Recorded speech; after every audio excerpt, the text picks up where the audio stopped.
all, and welcome to the Movie Bears podcast. I'm Brad Harris, and along with my fellow Husky Harry, Huggable Homos, and friends, we review films either current or classic, or in this week's case, both current and classic? Question mark. Mhm. We are reviewing a little film that came out in 2003 called Oldboy.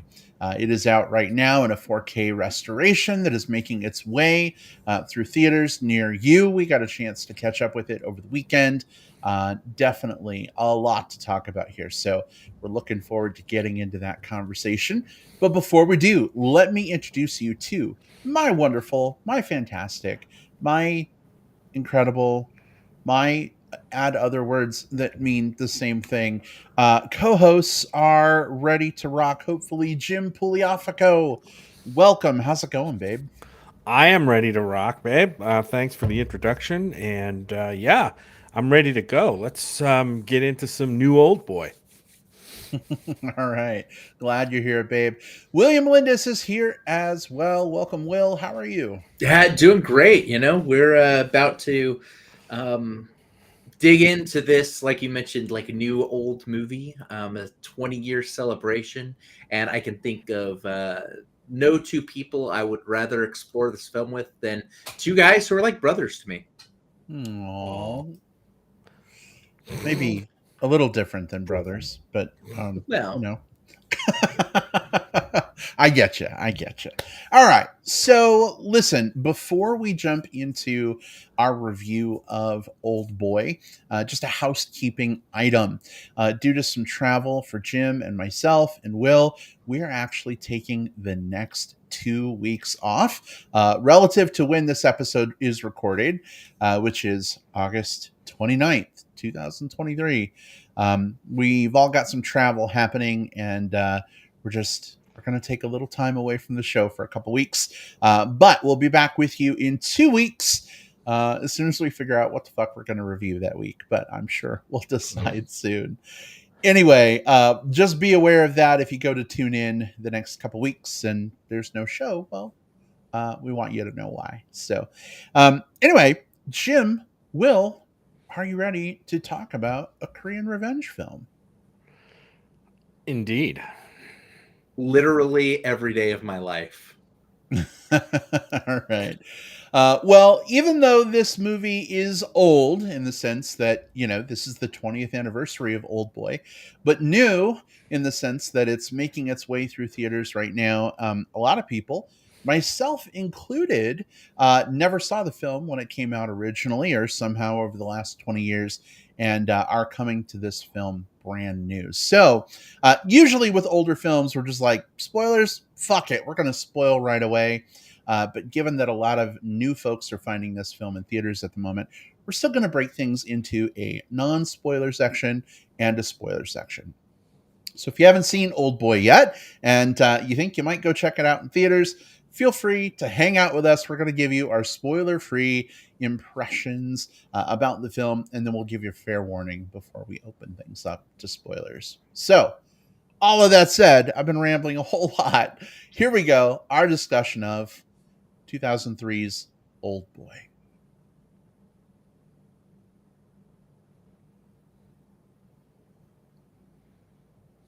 All right. So, Will, I know that you have been a bit of a proponent for talking about this one on the show.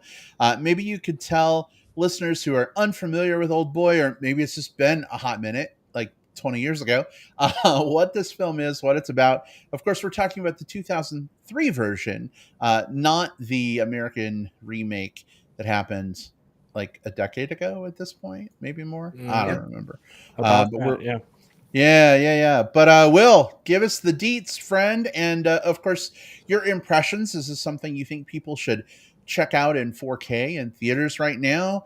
Wait for it to come back to streaming once that 4K restoration round is done, or skip entirely. What do you think? Yeah, so a little bit about this one. So this is 2003's Old Boy, directed by director Park Chan-wook. He's given us some pretty fantastic films over the years. Decision to Leave, which we talked about on the show and was one of our or one of my top 20 of last year. It made my list when we were talking last year. The Handmaiden from a few years before that, Lady Vengeance. He makes some pretty fantastic films. This one here is about this character named Odaisu, played by actor Choi Min Sik, who is also in what is it called? I Saw the Devil, which is a fantastic movie as well. Yep. Just sort of like recommendations off of recommendations here. And like Brad mentioned, this is a South Korean revenge thriller. The premise is this Odaisu character. He finds himself at the beginning of the movie kidnapped and locked away in this hotel room where he's imprisoned for 15 years straight. He has nothing to entertain him there except for television and a little slot underneath the door where he's kept fed. All of a sudden, after 15 days, as mysteriously as he was abducted, he's mysteriously released. And he has just a few days to figure out why he was captured and to track down his captor. Um, Man, this one is a mind fuck. There's a lot going on here. This is very noir-y in that, like, this is really about a character who is unraveling a central mystery. Why did this happen to me? Why am I where I'm at? It's also interesting because this is a character who is not entirely likable. Even from the get-go, this character has some pretty brash mannerisms. And as you peel back the layers, the things that are both likable and unlikable about this character become more and more. I don't know. More, it creates more of a 3D tapestry of who this character is. He's not just the hero or just the villain. He's a guy who had this shitty thing happen to him, and now he's got to figure it out. Along the way, he comes across a cast of pretty fantastic characters as well. We have Kang Hee Jong plays Mito. There is a pretty fun character that we run across, and I'll wait to say kind of what their role in the film is. But the character of Woo Jin Lee, who we get to see, he gets to have a lot of like really nice like buttoning up his suit and cuffling scenes, which is always fun to see an actor pull that off. This movie is hyper violent. I want to put that out there. When the violence hits, there's some stuff that goes hard. This movie is also very. This movie changed the film landscape quite a bit. It's the same way that like The Matrix changed the way certain action scenes were shot. So too did this one specific fight scene in this movie. This sort of the big scene from the film. It's this hallway fight scene with the hammer. We've now seen that style of choreography, uninterrupted choreography with sort of brutal attacks, but also sort of like pauses for catching breath, like built into the fights, replicated and pulled into other fight movies afterwards. Most notably, the Netflix Daredevil and Punisher and all of those shows, like borrowed like very directly one for one from this movie in terms of doing them. This is one of the best movies I've ever seen. This genre is filled with some very heavy themes. So there's always the, like no movie is for every person. So I'll never recommend every movie to every single person. And if you're a type of person who doesn't want to deal with a lot of violence or with very kind of, heavy kind of gross feeling themes that don't make you feel great at the end of the day, it's not for you, But in terms of this movie, in terms of its genre and how it accomplishes what it does, it's masterclass. There's a reason this was picked up for a 20-year anniversary. Neon is doing that 4K restoration. I'll be owning a copy of it once Neon makes that available to me.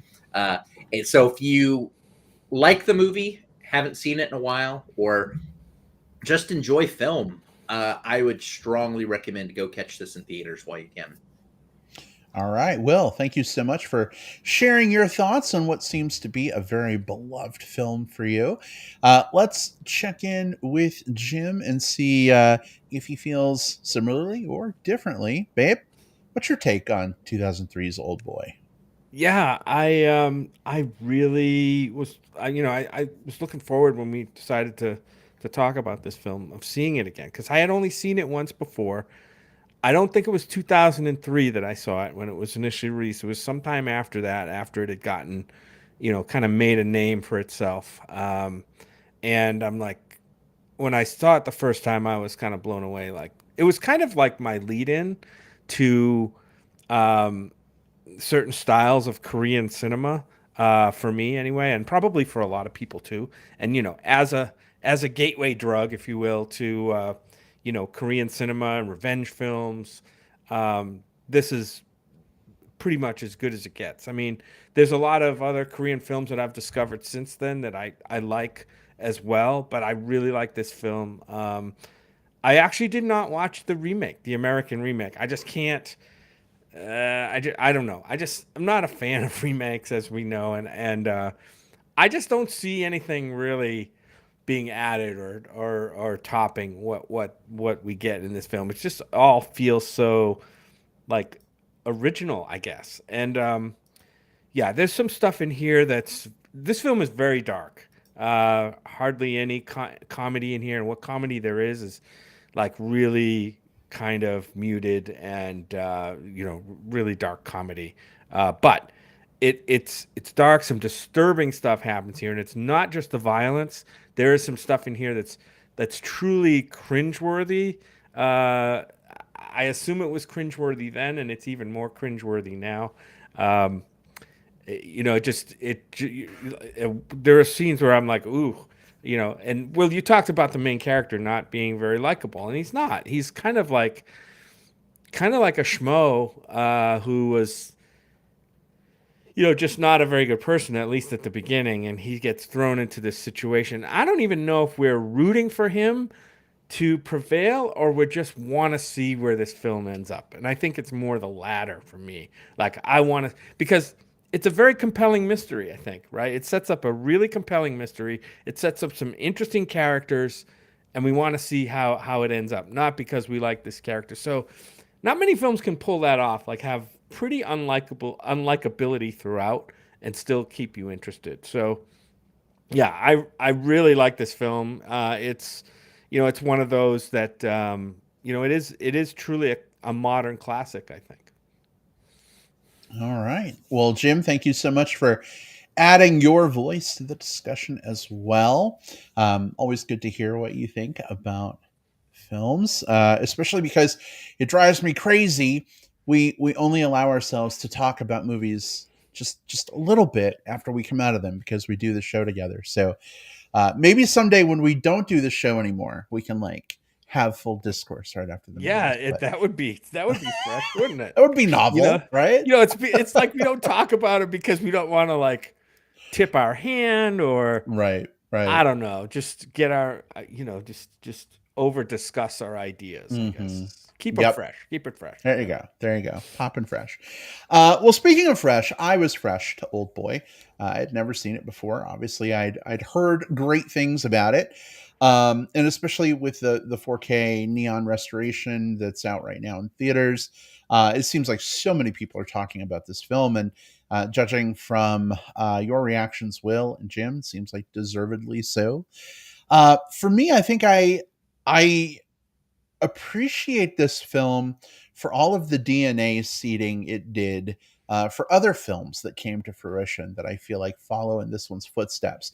I'm thinking very, very directly right now about the John Wick films and sort of that like mystery box of like, why is John Wick being targeted? Why does everybody hate John Wick's dog? Why does John Wick have to get this revenge? Like, it's a really interesting formula of like figuring out the new like changed reality and circumstances as the mystery of the why and the what sort of unfolds. And I think this movie does a pretty good job of setting up that formula that other movies would pick up and run with, and I hate to say it but maybe do a little bit better.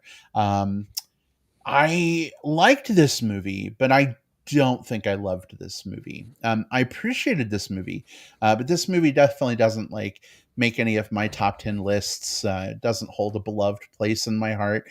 Part of that maybe because I've come to the movie 20 years late. I arrived at the party after most people left. slept for a few years, came back and started partying again. I feel like 15 years. yeah, there you go. I feel like the newbie to the party. You know, I don't really know anybody yet, and I'm kind of standing in a corner, but I appreciate it for what it is. Um, the story is interesting. Sort of the conflict that it sets up and plays out throughout the film is interesting. The reveals that happen are interesting, but I don't know that it's really anything that galvanizing or engaging for me personally. So I don't think it's a bad movie by any means. Will, you mentioned some of the action sequences. Definitely, we've seen those played out, and you know, Daredevil specifically comes to mind. Arrow on the CW, when that was a thing, used to do a lot of those quote unquote hallway fights. And I definitely retroactively see, you know, old boy jizz like all over Arrow at this point, spreading that DNA. So definitely appreciate Old Boy for what it did for cinema. I don't know if the remake is any good or not. I don't really feel a particular need to see it, but I am glad that I got to experience this in 4K. It was nice being able to go see this in a theater. I think because of quarantine, I just got so used to watching movies at home that like the last thing I want to do is watch a movie at home anymore. Like if I'm going to see a movie, I want it to be an experience at the movie theater. So thank you, Neon, for bringing this film. Even if it didn't get more than 3 stars for me, that's okay. Not every movie will, but thank you for bringing it to theaters so that a whole new batch of folks can experience something cool. Yeah, we'll get into some of the stuff in spoilers that I think kind of elevates this film. Certainly, we'll talk about those things because there's quite a few of them, right? And I think what I appreciate most about this film is like the central mystery story. Um, Maybe you know there going to be people out there who see this film maybe for the first time say, "Oh, I saw that coming from a mile away." Blah blah blah blah blah. You know, I kind of figured it out before the end, and great. I mean, good on you. But what I think sets this movie apart is not how it twists you to at the end, but how that twist at the end colors everything you've seen before, right? And in a really twisted way, I guess. So I really appreciated that, and I'm going to let you talk a little bit, Will, but I also want to talk, babe, about our movie going experience because we saw it at the Loft. We saw it at their like secondary screen, their smaller screen, um, which I have to say, like, if I'm going to see like a restored movie and I want it to be pristine, it just wasn't. I'll just say that the projection that they have on their second screen is not Mm. like the best. For me, it wasn't the best experience, and I'm a little bit sad about that. To the point where I almost couldn't tell whether I was watching this movie back in the late 2000s or now on its re-release. I almost couldn't tell like how whether it was better or not, and that's a shame because I want to have that Well, I experience. guess my question is like, how much is the 4K restoration really going to do for a 20-year-old film? I mean, I've seen other 4K restorations of older films, and they still are super film grainy, and they still have, you know, lighting choices, if you will. You know, you still get Yeah, like blurry motion or like weird dark frames or areas. dark areas. So, you know, maybe if I was seeing this at a state of the art like 4K projector place side by side, I'd notice the difference. But I don't know. I mean, it looked clean. It looked sharp. It Yeah, looked yeah. One of the like a movie. places It looked you'll fine. note It looked fine. you'll notice the difference more, Jim. Go and watch the original trailer on YouTube, and then watch the 4K re-release trailer, and then that gives you sort of like a same Yeah, screen that you can see yeah. side by side. And really, the difference. And Brett, you're right there. Like, you know, when you're doing a restoration or like this, you're not wiping the slate and kind of replacing it with a completely digital, completely, like, you know, you're not reshooting the film, right? So what, you still have that film grain, you still have a lot of those. What you get is you get scalability. If you think about like Mm. the way some older films will look when you're looking at certain, especially going up on like OLED or HD TVs. You know, those like really nice televisions. They'll upscale kind of incorrectly and just look blockier. So when you get these 4K restorations, they look the way they're supposed to, I guess, is more what it's looking like. Less that they look like better, but they look the way they're supposed to with modern televisions. You also see that in older video games too. Like if you look at a Super Nintendo era game, like on an old CRT, versus if you see it like blown up on like an LED screen, it looks shittier on the newer television because it wasn't designed to look that way. So that's the big difference you'll see there. Yeah. Anyway, that's just an aside. I mean, it didn't take away from the movie experience for me because it had been quite a while since I had seen it. You know, I'm not like an avid rewatcher, so seeing it again was a really good experience to, you know, be sucked back into that that kind of world that it sets up. So I am watching the 2003 trailer right now, and it looks like shit.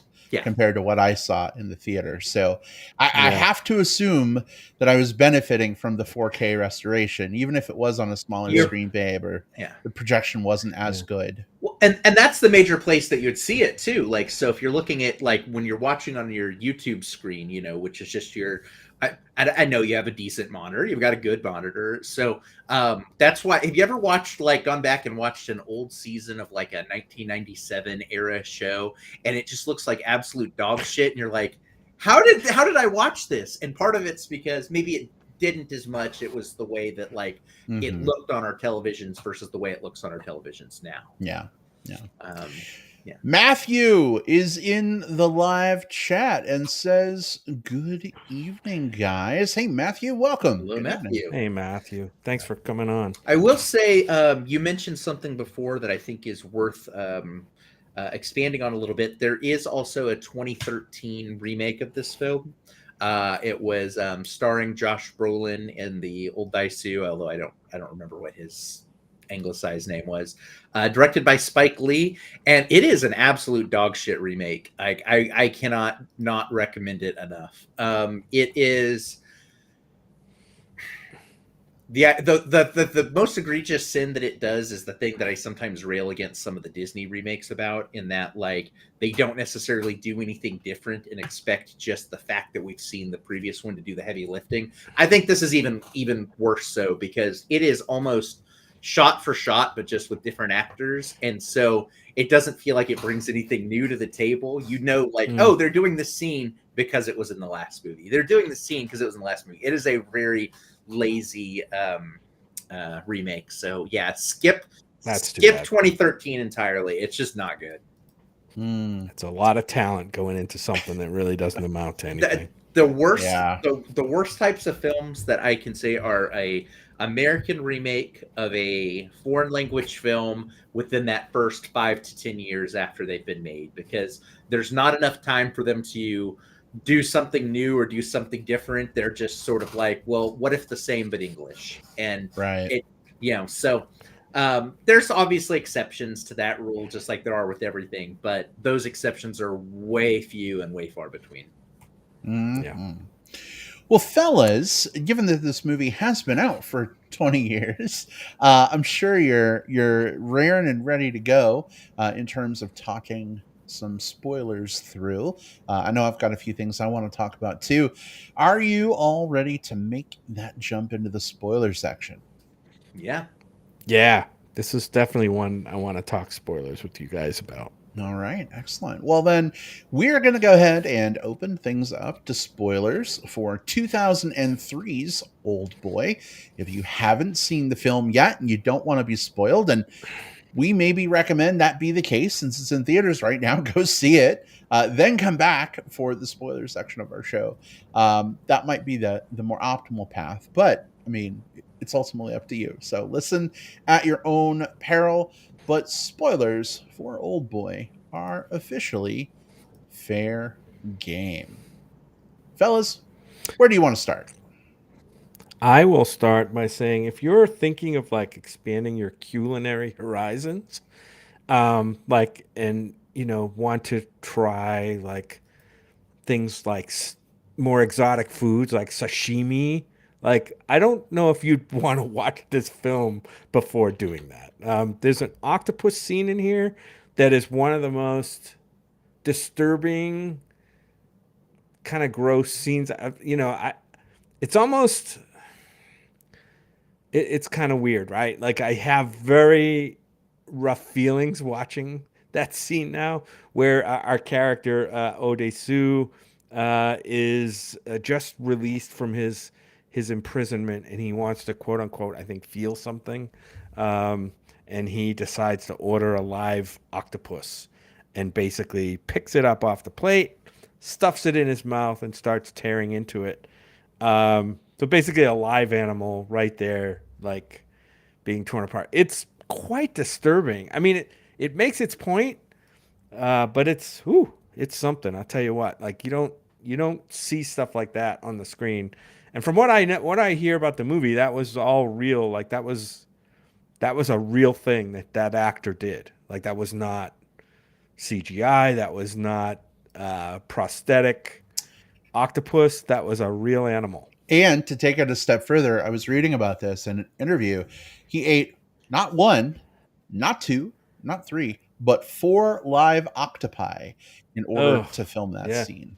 So, In order to get the And yeah, pretty add pretty to crazy. add to that, he's also a vegetarian. He doesn't eat meat.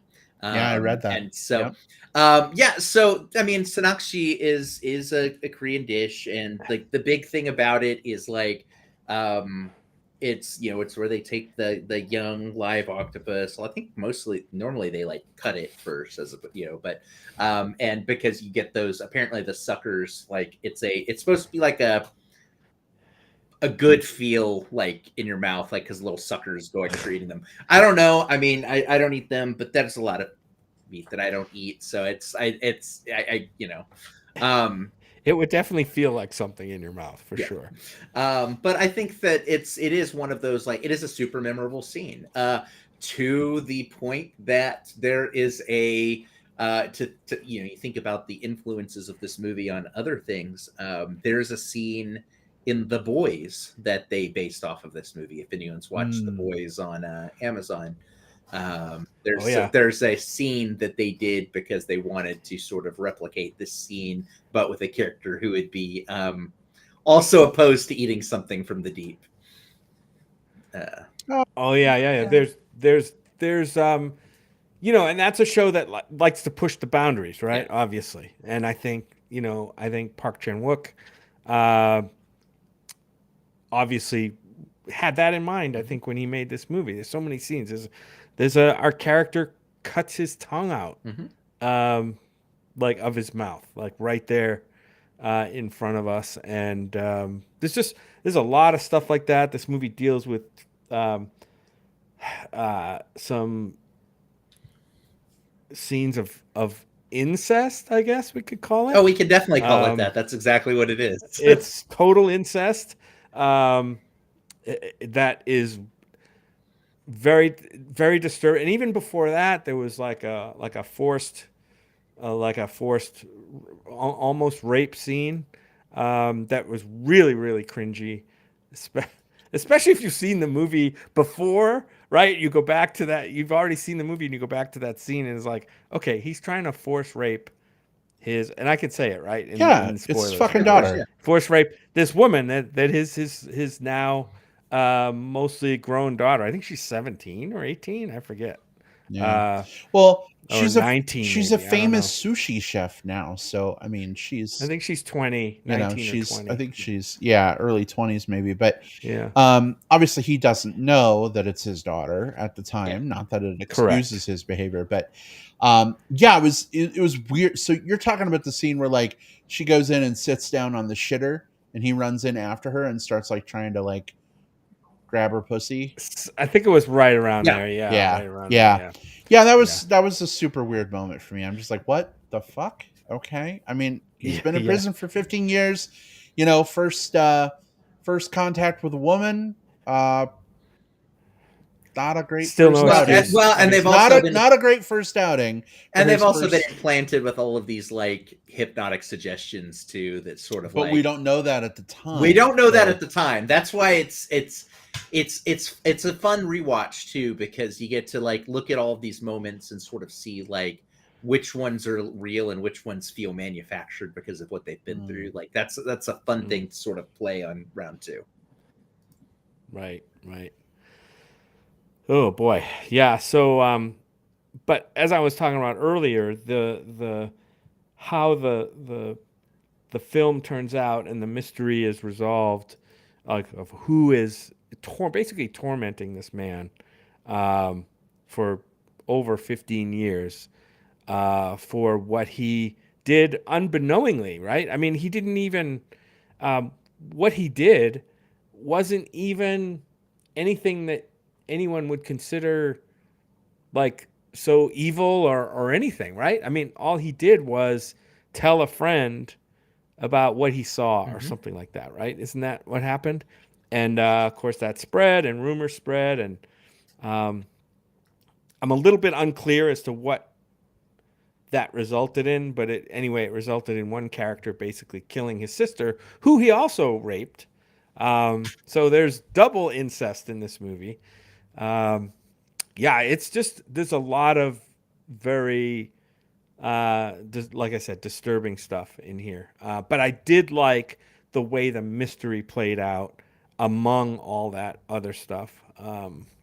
Yeah, Yeah. I'm not sure what else to It's say about this is a that. movie that's sort of interesting to sort of you watch this movie thinking that it's a revenge thriller, and it is, but I think by the time that the mystery unfolds, you kind of realize that the revenge thriller, it's sort of like a reverse revenge thriller in that like the revenge that's happening in this movie is actually directed against the protagonist, even though the protagonist is seeking Is the one you revenge think as well, seeking you know? revenge? And Right, so right, it right. creates this really cyclical thing where these two characters, because of an innocuous thing that happened When they were in decades grade ago when they school were or in grade something, yeah. school, has put them both on a trajectory that neither of them are able to really escape from. Yeah, I think the movie has something on its mind to say.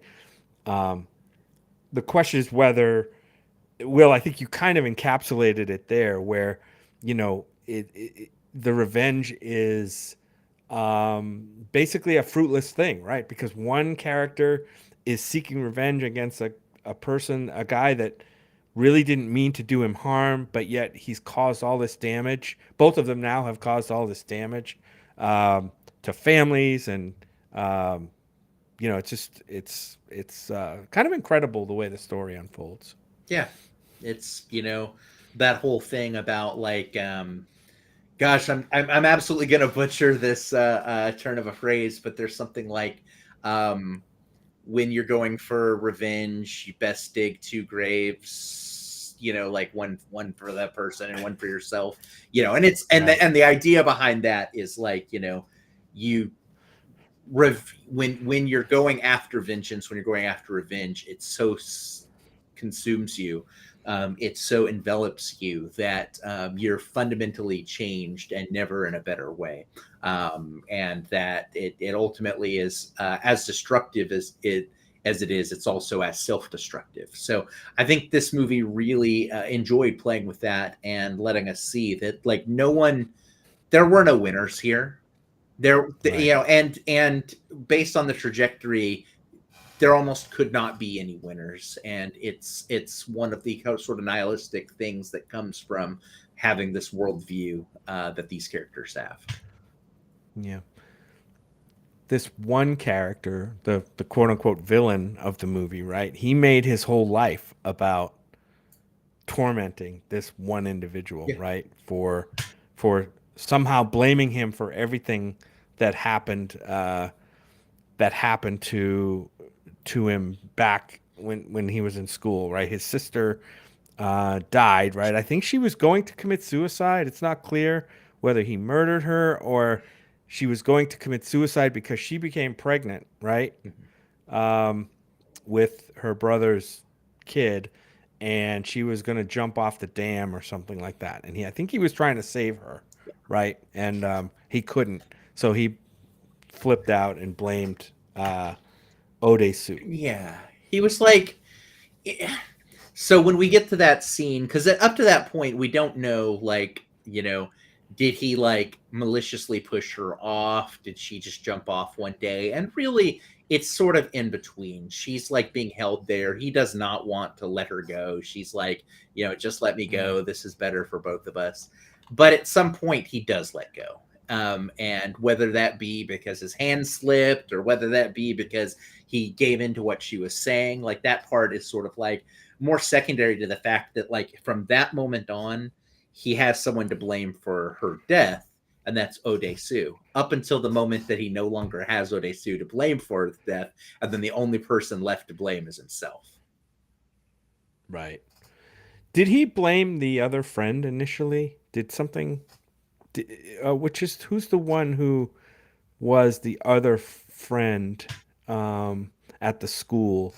Was he also killed? I can't remember. He Um, was like the friend at school was the internet cafe friend. Uh, yeah. Because he was supposedly one of the ones who perpetuated the rumor, yeah. right, about the sister. Although he got Yeah. killed more for, I honestly think it was so single-minded on Odesu that, like, there's a world where the internet cafe guy just, is sort of spared of all of it, but it just so He happened. gets Well, away. Yeah. yeah, but what happened was Odesu was like, "Oh, I found all these trackers on me. Let's take them off." And the villain guy is like, "Well, fuck, that's why I was listening in on you." And so he just goes to the internet cafe and listens to the friend having conversations with Odesu. And then Mm. when the friend starts sort of shit talking the sister, he's like, fuck it," and stabs him to death with a broken AOL. I can only assume a broken AOL CD. Probably. And this, being a Korean film, it builds off a little bit of cultural, um, a cultural thing where, like, family honor is a really huge thing, right? For apparently it was for this guy and his sister, right? The honor of his sister, even though he was the one who was, like, he was basically raping his sister, right? Um, which is weird. Wasn't he in the school? Wasn't he taking pictures of the sister? And what, didn't he impregnate the sister? Yeah, although I, I think But his revenge was driven by that he wanted to protect the honor of himself and his sister. I don't understand. I didn't quite understand it. But so he had this relationship with his sister where whatever ended up happening between them, however consensual or what, I don't know. That, like, we only got to see a snippet of it. We only got to see what Odesu yeah, did. We saw a little bit through a crack in the window, and what but he obviously had, to some degree, some strong feelings for his sister, not just rapey not, well, not feelings. just like, but also like, look, like, she had a reputation that was sullied before she died, and he Right. blames that on the rumor mill, and he blames that to Old Day Sue, and it really goes to paint the picture of, like, of all the different things that Odesu do that is really shitty in this movie, this is one of the least ones, right? Because when you're thinking about, like, what did he do to deserve this? Um, Ultimately, he saw a thing and just in passing mentioned it to his friend, and it can really show you that, Mm, like, it's not even a karmic thing. Like, he didn't deserve to Old Daisu didn't deserve it because he was a shitty person who deserved it for shitty actions. He was a guy who did shitty actions, but it was his sort of normal, innocuous actions that led to his downfall. And I think yeah. there's something pretty, I don't know, pretty heavy about that whole concept. Mm, yeah. Um, there was one moment in the film that I didn't catch the first time I watched it. There's several lines that are spoken at the very beginning of the film when Odesu is being arrested for drunken disorderly, and he gets a call from his wife or his baby daughter, Yeah. right? And he's like, "I'll be home soon. Daddy's gonna be home soon. I'll be there soon. Just wait for me." Blah blah blah. But those same lines are exactly repeated again later in the film when he is hears Mito's voice right Mhm. on the phone Yeah. later while he's I think in the penthouse, um, right, and he's struggling with the Woo Jin Lee or I think right, and he thinks maybe he's about to die or something, but he repeats those exact lines, and I thought that was really really powerful for me in terms of like emotion from this film. It's something powerful about a callback, right? Yeah, but like I said, they just use the exact same lines of dialogue, just spoken at different, by the same character to the same character, but in a totally different context. So did y'all squirm in your seats when they started to put kind of the hammer claw up to the teeth, like they were getting ready to pop out the teeth? Yes, but we talked about other movies borrowing from this movie. This movie borrowed from another movie for that scene. Hmm. If you ever seen Marathon Man, Oh Mhm. yeah. um, Is it I mean safe? the Is the it with the safe? dentist guy Yeah. with the yeah exactly. This I think I would bet that Park Chan Wook would say, oh yeah Oh, definitely. 100%. The tooth torture thing, but it was very well done. It did make me squirm. Mm. Well, fellas, any final thoughts on Old Boy before we get to some plugs? Just I mean, this one of the nice things about this movie too is it really reminded me how much I enjoy this genre, right?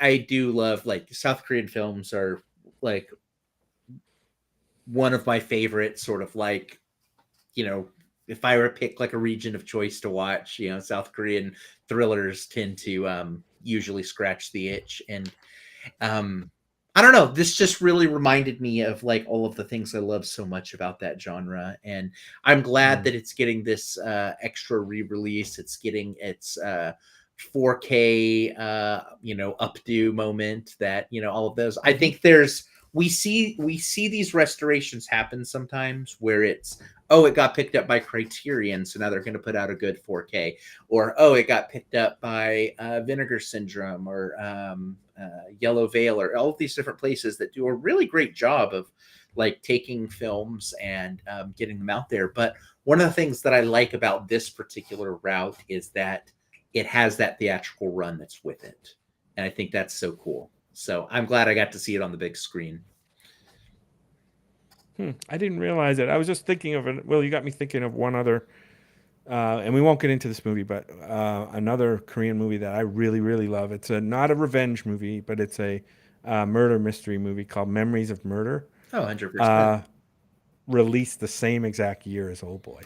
So that was a banner year for Korean film. We've had two sort of directors of honor at Bong Joon, yeah. Fantastic Fest over the years that have had theaters named after them, and one of them is Bong Joon Ho, the other is Park Chan Wook. There's something Yeah. sort of special about those two filmmakers, individually, but also as sort of part of a movement. Yeah. Yeah. Cool. All right, excellent. Well, let's switch gears a little bit, I guess. Normally, we would just go ahead and end the show, but plugs still need to But happen. plus, Our butt yes. plugs are a thing. So let's kick things off with Jim. Jim, of Oh, course, this is the part of the show where we put things we love on people's radars in hopes that maybe they discover and love them as well. What is your butt plug for this week? well, you know me. You know I love a good documentary and I love a good documentary series. And so I saw this one coming out on Max, the previous HBO Max or HBO, called Telemarketers. And in this film, it follows a couple of former telemarketing employees, Pat Pespis and Sam Lipman Stern. They were two longtime office friends who basically cut their teeth being telemarketers in the business. You know, the boiler room guys on the phones calling people for money. But one of them was an aspiring filmmaker. So he filmed like everything they did in the office, a whole bunch of calls, like the inside of the company. But anyway, these guys find themselves hot on the trail of a sobering look at the ugly side of American capitalism and the abuse of consumer trust as they, from the inside, kind of blow up this whole idea of telemarketing scams. Have you? I know I've gotten them. Have you guys gotten the calls from these telemarketers that say they're from a police union association and they're collecting money to for fallen police Oh yeah. officers and for their families?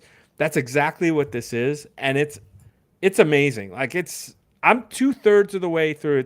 It's basically three parts, three episodes, each an hour long. So it's like a movie length, I guess, a long movie. But man, I'm finding it great. Like the characters, um, you just shake your head like, oh my god, like these people are. When you think in one brain, you're like, these are the most heinous people out there. They're basically skeeving people out of their money that probably can't afford to pay. But on the other hand, you start to appreciate them as people from the inside of this movie. I like the film so far, or the show. It's called Telemarketers. It's on Max. By the way, executive producer names on this thing are insane. The Safdies, Danny McBride, a whole bunch of other folks are behind this. So it's got a good pedigree, and it's. I can't wait to finish it. Now, Jim, is there any world where the Safdies and them aren't really attached to this film and it's just part of a scam to get your money? Well, funny you say that because our roommate Kevin, he was kind of watching a little bit, and I was asking him like, this almost feels like it's going in a direction like this whole thing is not a real documentary, like it's a mockumentary. Hmm. But we did some research, and it's totally real. So yeah, I was wondering for a while, like, am I being taken for a ride for this documentary? But apparently, it's all real. All right. Awesome. Well, thank you so much for sharing your butt Hmm. plug with us, Jim. Hmm. Hopefully Hmm. you cleaned it off first before it. I did cleaned it and re-lubed it even for you. Oh, full service right there. That's Will, how right. about you? What is your butt plug this week? Yeah, I mentioned it earlier, but I'm going to spend a little bit more time on it. And it's since this was an episode where we got to celebrate South Korean thriller, let's celebrate another one. So this is a film from 2010. It's I Saw the Devil. And this one also stars the same actor who played Odai Soo, Choi Min Sik. He plays one of the two leads of this one. And the idea behind this film is there's this serial killer played by the guy that plays Odai Soo. And he's just like, he's a terrible dude. And he's sort of pitted against this like more I don't know, by the books, kind of straight laced, clean shaven special agent. But when the killer strikes something close to the special agent finds that he's willing to go to some pretty terrible places to try to go after revenge himself. So this is a film. Director on this is Ji Woon Kim. This guy did, he did this movie called was it The Good, the Bad, and the Weird, which is sort of like a crazy over the top like Korean remake of like The Good, the Bad, the Ugly. That is just one of the most fun things I've seen. A Tale of Two Sisters. He did. Yeah, those are kind of the biggies. I think people might be able to more likely find like those are like Good, the Bad, the Weird's on Netflix, for example. But anyways, I Saw the Devil. If you're sort of like looking at this and you're like, okay, well, I did Oldboy. I've done some of the Bong Joon-ho films, but I want to know where to go next. I think I Saw the Devil is a really good place to take it next. It's a different filmmaker, but still within that same genre, within that same sort of movement, and it's remarkable. So I would recommend it. Cool. That's a good one, Will. I did get to see that one way back when it came out. All right, excellent. Well, Will, thank you so much for sharing your plug with us as well. For me, let's see. With the writer and actor strike happening, TV shows and movies are slowing down. So it means kind of going back to the well sometimes, re experiencing some things you've already seen, maybe. One of the shows that I am currently rewatching, and surprisingly, it was kind of at Jim's behest, is a little show called Star Trek Deep Space Nine. We are like 6 episodes into the first season. Now that Strange New Worlds has wrapped up and we're in the no man's land between that and the fifth season of Star Trek Discovery, watching Deep Space Nine is kind of filling the Star Trek hole we have right now in our viewing calendar. And what's interesting about this show, even though I've seen it several times through before, it's really hitting me this time how much this show is like a Western.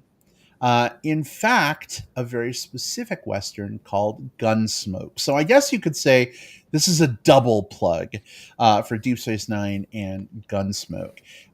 Deep Space Nine is very much like the wagon wheel to the stars, if you will.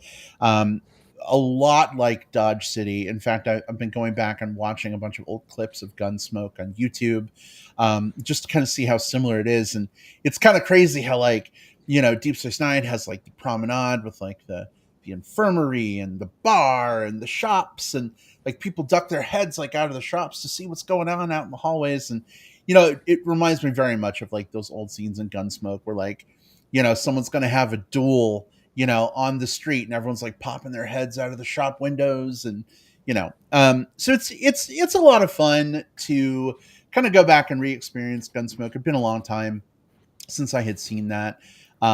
There's just so much on YouTube to watch and enjoy. I don't know that I'm going to watch the whole Gunsmoke series. I know it's out there and it's available, but it was kind of neat for me. I used to watch those old Gunsmoke episodes with my grandpa when he was still around when I was a kid. So, Jim, watching Deep Space Nine with you is fantastic, but I also love that it's kind of like reconnected me with Gunsmoke and my grandpa. So, two good shows. Check them out. Yeah, it's interesting you say that, and I'm glad you kind of brought it to my attention, because I don't think I would have overtly put those two and two together. I did watch a bit of Gunsmoke. I think it was probably in reruns when I was very young. But you got to imagine that some of the writers on Deep Space Nine were around when Gunsmoke, it probably made a big impression on them growing up, and so as one of the longer running and more respected and watched TV series. So it makes total sense that there would be a Gunsmoke in space, and that they would come up with it. So yeah, it's pretty cool. It is pretty goofy though in spots. Yeah. There's no doubt. As you can imagine, Gunsmoke in space would be, but it still has its really good moments. Indeed. Yeah. All right. Well, I think that about wraps us up for this week. Just a reminder, y'all, to use a Texas term, Will, figure we bring a little Texas ship to this thing. We are going to be off the next 2 weeks relative to when we're recording this episode. We're recording August 29th, 2023. So for the next 2 weeks, there won't be a new episode of the Movie Bears podcast. But when we're all back from the travel we're doing, we'll definitely be back in the saddle and doing our thing again. So stay tuned. But if folks want to chat with us between now and our next recording, let's let them know how they can connect. Jim, where can folks find and interact with you online? I rate all my movie watches and some of my TV watches, I think, on Letterboxd, which is an app that you can do the same thing on. On there, I'm at JJP Out West, and you can keep up with my movie ratings and make friends with me on there, and we can share movie ratings. And you can also find me on Facebook under my name, Jim Pugliafico. All right, excellent. Thanks so much. And Will, where can people interact with you? Yeah, look for me on the social apps. I'm on Blue Sky. I'm on Instagram. I'm on Letterboxd. I'm on what did I not say? TikTok at the Movie Bear. I'm also Movie on bear. Facebook at just William Lindis. That's who I am there. So just look for me at those places if you want to talk real life stuff or movie stuff or comic book stuff or I mean not really politics stuff these days because it's all a garbage fire. But just find me Mm. on the socials and let me know you found me through the show. All right, excellent. Thank you, Will. And folks, you can find me on Facebook. That is my probably primary and best social to connect. I'm Brad Harris on Facebook. I'm the Brad Harris that is the chubby bearded dude. The other guy is real thin, smokes cigarettes, and really loves his guns, and that ain't me, y'all. So connect with me there if you like. Please just send a message first so I know you are not a bot. You can also find me on Letterboxd at iBradPro. It is almost September, which means September, October, November, December. I am 4 months away from a whole year of rating every single movie that I've seen on Letterboxd. So that's going to be a big accomplishment for me to pat myself on the back for come end of December, I guess. But yeah, find me.